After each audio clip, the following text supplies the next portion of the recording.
ये एनिमल की नस्ल, जानवरों की नस्ल की सिलेक्शन आपने इस बेस पे करनी है कि आप उसकी केयर कर सकते हैं कि नहीं। इसकी खुराक पे टोटल खर्चा आ रहा है 1600 रुपया, ये बी ग्रुप में है।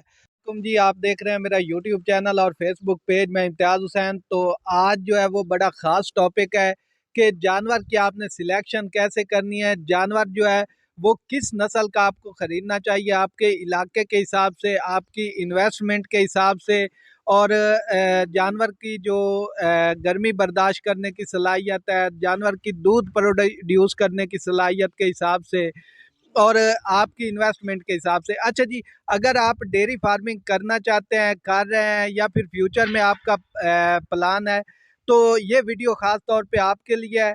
अच्छा जी, मेरे पास 3 किस्म के जानवर हैं, जिनमें होल्स्टीन फ्रीजियन प्योर एनिमल, और जर्सी एनिमल, और क्रास एनिमल।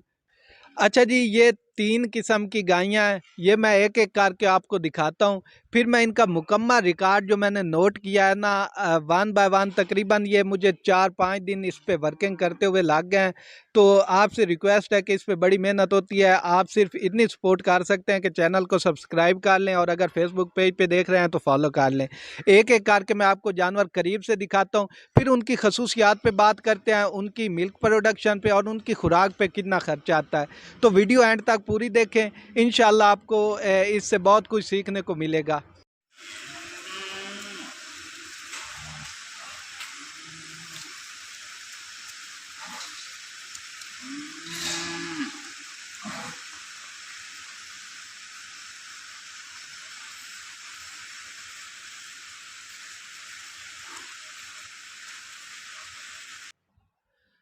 अच्छा जी, तो ये पहला जानवर है, ये होल्स्टीन फ्रीजियन ब्रीड है, और डच एनिमल है, हॉलैंड से इंपोर्ट हुआ है।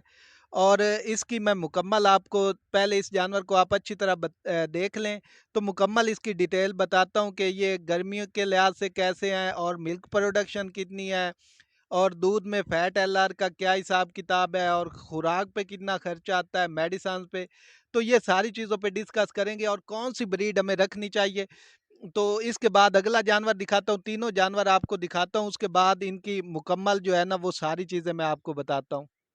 अच्छा जी, ये जो पीछे गाय खड़ी है, ये छोटी गाय, ये जर्सी गाय है, और माशाल्लाह मेरी फेवरेट गाय है। और इसकी जो दूध की प्रोडक्शन है वो भी निस्बतन अच्छी है, थोड़ी कम होती है फ्रीजियन की निस्बत। और वो जो सामने गाय खड़ी है वो क्रास की जान गाय है, लोकल मंडी से परचेज की हुई है, लेकिन वो भी होल्स्टीन फ्रीजियन को कंपटीशन दे रही है। और दूध में जो फैट है, एलआर है, वो भी अच्छी है, टीएस भी पूरे हो जाते हैं। और इसके तो एक्स्ट्रा टीएस होते हैं। मैं डिटेल में सारी चीज़ें पहले आपको जानवर दिखाना चाहता था। फ्रीजियन जानवर भी आपने देख लिया है, जर्सी भी आपने देख लिया है, और क्रास जानवर भी। अच्छा जी, 3 जानवर हैं, एक आपने फ्रीजियन देखा है, एक आपने जर्सी जानवर ये आपके सामने खड़ा है, और वो क्रास का जानवर है। अच्छा जी, ये मेरे पास सारा रिकॉर्ड है इस डेयरी में ना, तो मैं आपके साथ शेयर करता हूँ कि क्या-क्या इनके क्वालिटीज़ हैं इन जानवरों की। अच्छा जी, इनका 1 टू आर रिकॉर्ड जो है वो मैंने सॉफ्टवेयर से इस डेयरी में नोट कर लिया है, ताकि मैं कोई चीज़ भूल ना जाऊँ। और ये कितने, कौन सा जानवर कितना स्ट्रांग है, कितनी उसमें इम्यूनिटी है, और उसके अलावा उसके जो लेग, फिट एंड लेग है, उसके खुर कितने मजबूत है, उसमें मसले मसाइल कितने आते हैं। और दूध की प्रोडक्शन के लिहाज से देखें तो किसके जो दूध में टीएस जो है, फैट एलआर, वो बेहतर है, किसकी थोड़ी कम होती है, और प्रोडक्शन किसकी ज़्यादा है। तो इस लिहाज से मैं, और आपके इलाके के लिहाज से कौन सी नस्ल जो है वो आपको सूट करती है। अच्छा जी, ये सारा रिकॉर्ड है, यहाँ से आपको समझ नहीं आएगी, मैं एक एक चीज़ आपको समझाता हूँ। अच्छा जी, सबसे पहले बात करते हैं फ्रीजियन गाय की। ये हमारे पास दूध भी दे रही हैं, इनके फीड का खर्चा 1 टू ऑल हमारे पास ना सॉफ्टवेयर पे रिकॉर्ड है, वो उस लिहाज से मैंने सारा यहाँ पे नोट किया है। अच्छा जी, फ्रीजियन गाय जो है ना, उसका जो दिन हुए हैं उसको बच्चा दिए हुए, जिसको डिम बोलते हैं, डेज इन मिल्क बोलते हैं, वो इसको हो गए 107 दिन, और ये दूध प्रोड्यूस कर रही है 40 लीटर। तो इसका जो प्रेगनेंसी स्टेटस है, इसको एक दफ़ा हमने एआई कर दिया है, तो ये रिपीट हो गई है, दूसरी दफ़ा फिर एआई होने वाली है, 2 दफ़ा इसको हमने प्रोटोकॉल लगाया है और हीट में लेकर आए हैं। एक दफ़ा पहले किया तो रिपीट हो गई है दूसरी दफ़ा, और इसकी ओवरी एक पे सिस्ट भी बनी हुई है। तो वॉश आउट भी किए हैं, थोड़ा-सा अंदर ना बाज़ औक़ात इन्फेक्शन हो जाता है। ये जो बड़े जानवर हैं, हाई प्रोडक्शन वाले फ्रीज़ियन जानवर, इनमें मसले मसाइल आ जाते हैं। रिप्रोडक्शन के लिहाज से यानी कि बच्चेदानी के मसले मसाइल, इन्फेक्शन हो गया, या फिर ओवरियों के मसले, खुरों के मसले इनमें आते रहते हैं। लेकिन उस लिहाज से अगर देखा जाए तो इनकी प्रोडक्शन भी ज़्यादा है। ये दे रही है, ये पहले 50 लीटर तक रही है, लेकिन अभी इंग्रीडिएंट शॉर्ट होने की वजह से ये 40-42 लीटर तक प्रोड्यूस कर रही है। अच्छा जी, इसकी जो खुराक का खर्चा है ना, वो 2600 रुपया इसकी खुराक का खर्चा है। 2600 रुपए में ये हमें दे रही है 40 लीटर दूध, सिर्फ खुराक का खर्चा आपको बता रहा हूँ। और 2900 रुपया हमारा वायदा है, जिसमें हमने बाकी खर्चे पूरे करने हैं। यानी कि हमने इसकी जो ओवरऑल फार्म की इलेक्ट्रिक बिल होते हैं, लेबर के खर्चे, और उसके अलावा जो बाकी मेडिसन, ये वो सब कुछ, सीमन के खर्चे, वो इन चीज़ों से हमने निकालने होते हैं। और जो जानवर साथ ड्राई खड़े हैं और जो ईफरे पाल रही हैं, वो सारे खर्चे इन्हीं के जो बचत होती है ना दूध वाले जानवरों के, उनसे निकालने होते हैं, और उसके बाद अगर कोई चीज़ बचे तो वो बचे। लेकिन जिस तरह शॉर्टेज है इंग्रेडिएंट की, महंगाई है, तो डेयरी फार्म के थोड़े से हालात टफ हैं। लेकिन ये है कि हमारे पास थोड़ा सा दूध का भी रेट बेहतर हो गया। 140 रुपए केपीके में, नौशहरा में ये हमारा फार्म है, और इधर हम सेल कर रहे हैं 140 रुपए। तो हमारे सर्वाइव के चांसेस जो है ना वो बेहतर हैं, और कोई ना कुछ बचत भी हो जाती है। लेकिन पंजाब वाली साइड पे दूध के रेट अच्छे नहीं है, इस वजह से ना लोग बेचारे वो परेशान है, फार्मर। अच्छा जी, फ्रीजियन की उम्मीद है आपको समझ आ गई होगी। 107 दिन हुए हैं और अभी तक ये प्रेग्नेंट भी नहीं हुई, और प्रोटोकॉल के खर्चे भी हुए हैं ये वो, लेकिन दूध की प्रोडक्शन भी अच्छी है।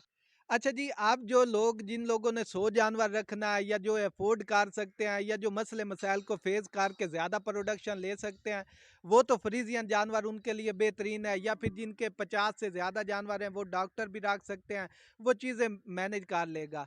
अच्छा जी, अगला अब जानवर हमारा आ गया जी, क्रास जानवर। ये जो खड़ा है ना सामने, ये क्रास का जानवर है, और 32 लीटर इसकी मिल्क प्रोडक्शन है, और इसको बच्चा दिए हुए 66 डे हो गए हैं, यानी 66 दिन बच्चा दिए हुए हो गए हैं, और ये 32 लीटर दूध दे रहा है। और 55 डे बच्चा दिए हुए इसे 51 दिन हुए हैं, 51 सॉरी, 51 दिन हुए हैं। तो ये हीट में आया है, खुद ही आया है, कोई प्रोटोकॉल नहीं लगाया। हीट में आया तो हमने इसको एआई कर दिया है। एआई करने के बाद अभी ये 21 दिन गुजार गई है। होप सो ये हर दफ़ा, दूसरी तीसरी दफ़ा ये पहली एआई पे भी प्रेग्नेंट हो जाती है। तो हमारी भी कोशिश होती है सेक्स सीमन लगाएं। तो ये है कि अच्छा, अब ये पहले 100 दिन के अंदर अंदर प्रेग्नेंट हो गई है। फ्यूचर में ये हमें ना साल में एक बच्चा देगी, यानी कि वो भी हीफर होगी, क्योंकि सेक्स सीमन से प्रेग्नेंट है। तो ये हमारे लिए प्रॉफिट का बायस बनेगी ना। ये गाय जो है ना, और इसका जो दूध का टीएस होता है ना, यानी कि दूध में जो टोटल सॉलिड्स होते हैं वो बेहतर होते हैं। जैसे नेस्ले हो गया, एंग्रो हो गया, वो दूध टीएस बेस पे लेते हैं कि दूध में फैट कितनी है, उसकी एलआर कितनी है। तो इसके दूध की मैंने फैट एलआर की है, तो ये टीएस 13 पूरे कर जाती है। कभी थोड़ा सा प्लस में टीएस आ जाते हैं इसके ना। तो इसमें टीएस का भी मसला नहीं, खुरों के मसले भी नहीं आते। क्रास जानवर में दूध की प्रोडक्शन भी निस्बतन अच्छी है। जो लोग, जिन लोगों के पास थोड़े जानवर जो रखना चाहते हैं, गर्मी वाले इलाके हैं, शेड इतने अच्छे नहीं, उनको मैं रिकमेंड करूंगा कि वो क्रास जानवर, अच्छे जानवर, यानी कि 20 जानवर लें, उनको एक जैसी खुराक डालें। जो आपको मुनाफा दे रहे हैं, प्रोडक्शन अच्छी दे रहे हैं, वो 15 रख लें, 5 निकाल दें, और फिर 5 ले आएं।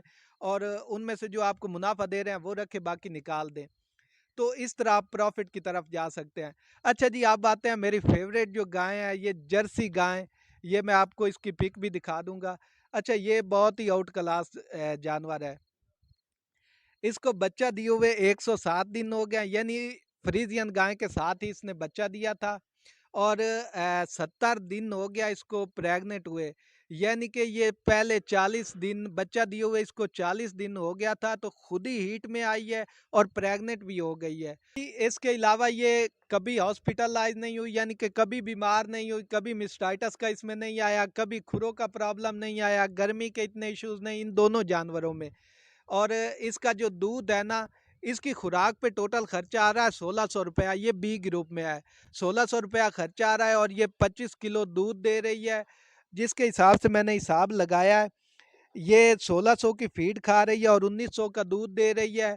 और इसका दूध टीएस वाइज 1-2 लीटर ज़्यादा होता है, यानी कि इसकी फैट जो है ना वो 5.5 तक होती है और एलआर 28.5 तक होती है, यानी कि इसका दूध जो है वो टीएस प्लस में होता है, यानी कि इसका दूध गाढ़ा होता है। और उसमें बाकी मसले मसाइल भी कोई नहीं। फ्रीजियन का दूध ज़्यादा है, उसमें मसले मसाइल बहुत ज़्यादा आते हैं। और ये जो क्रास है इसका भी निस्बतन थोड़ा सा कम दूध है, लेकिन इसमें मसले मसाइल नहीं है। ये एनिमल की नस्ल, जानवरों की नस्ल की सिलेक्शन आपने इस बेस पे करनी है कि आप उसकी केयर कर सकते हैं कि नहीं। फ्रीजियन, होल्स्टीन फ्रीजियन जानवर अपनी जगह पे ठीक है, वो अच्छी प्रोडक्शन देते हैं और उसके साथ साथ उनके खर्चे भी ज़्यादा हैं और टेक्निकल बंदे का होना भी ज़्यादा है उनको प्रेग्नेंट करने के लिए। आम बंदे के बस का रोग नहीं कि उनको प्रेग्नेंट कर सके। जो लोग थोड़े जानवर पाल सकते हैं, जो चाहते हैं कि हम टेंशन ना लें, हम सुकून से काम चलाएं, थोड़ी प्रोडक्शन पे भी गुजारा करें, वो क्रास के जानवरों पे काम करें या जर्सी क्रास पे काम करें। अच्छा जी, तो उनके लिए रिकमेंडेशन है कि वो ये क्रास जानवर जो हैं या प्योर जर्सी जानवर, ये निस्बतन इनमें खुरों के मसले भी नहीं आते। जो छोटी फार्मिंग छोटे पैमाने पे करना चाहते हैं, तो वो इन ब्रीड्स पे, मेरे पास तो ये 3 जानवर थे, इन तीनों का मैंने आपको 3 ब्रीड्स थी, इन तीनों का आपको कंपैरिज़न करके दिया है कि खुलासा आपको आखिर में बता देता हूँ कि जो आपका फ्रीजियन जानवर है उसका दूध ज़्यादा है और उसके दूध में फैट एलआर थोड़ी सी कम होती है। और उसकी निस्बत जो जर्सी जानवर है या जो क्रास जानवर है उसका दूध कम होता है, लेकिन फैट एलआर भी बेहतर होती है, खुरों के प्रॉब्लम्स भी नहीं आते, खुद ही हीट में आ जाता है, आपको एक्स्ट्रा प्रोटोकॉल लगाने की ज़रूरत नहीं पड़ती और गबन भी जल्दी हो जाते हैं। तो इसलिए ना आपने अपनी पसंद के मुताबिक, अपने इलाके की आबो हवा के मुताबिक और इस तरह आपने अपना जानवर सिलेक्ट करनी है, जो भी नस्ल आपने अपने फार्म में रखनी है। उम्मीद है आपको समझ आ गई होगी। तो अगली वीडियो तक मुझे इजाज़त दीजिए। अल्लाह हाफिज़।